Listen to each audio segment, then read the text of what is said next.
আমি যদি আমার এই ভিডিও দেখার পরে কারো যদি এই পোস্ট দেখি যে বাংলা সেকেন্ড পেপারের জন্য কার প্লেলিস্ট ভালো, মানে এই যে চিন্তা করবা যে আমার হাত আমার স্ট্রেংথ দিয়ে মনে করে এইরকম করে দিলাম। বাংলা প্রথম পত্র মূল বই রিডিং দিবা, কোনো স্যারের ক্লাস করতে যাইও না। এই যে ভাইয়া তোমরা বাংলার জন্য ক্লাস করিবা যাও, এবারে তো ঢাবিত পরীক্ষা দিব নাকি রে? এলা তখন করিস যারা ঢাবিত যখন দিব তখন এলা করিস, এখন নয়। বাংলা রিডিং পড়ো, বাংলা ফার্স্ট পার্ট। আর এমসিকিউর জন্য সুন্দর মতো গাইড বই থেকে এমসিকিউ পড়বা। বাংলা ফার্স্ট পার্ট ডান।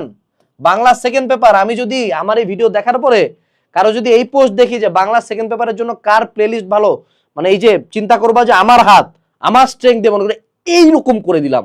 কেন দিলাম বলো দেখি? তুই কি চাকরির পরীক্ষা দিবি রে? তুই কি ব্যাকরণ বুঝিবা আসছিস? তুই কি আবার কোশ্চেন তুই কি এলাই ঢাবিত দিছিস? নয়। এখন বাংলা সেকেন্ড পেপার ক্লাস করা যাবে না। বাংলা সেকেন্ড পেপার শুধুমাত্র ঠাডা মুখস্থের উপর থাকতে হবে। ভাই কই থেকে মুখস্থ করবো?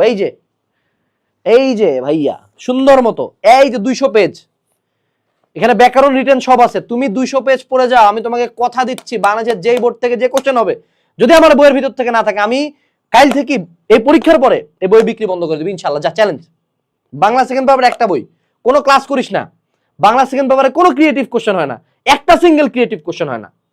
গেল বাংলা সেকেন্ড পেপার।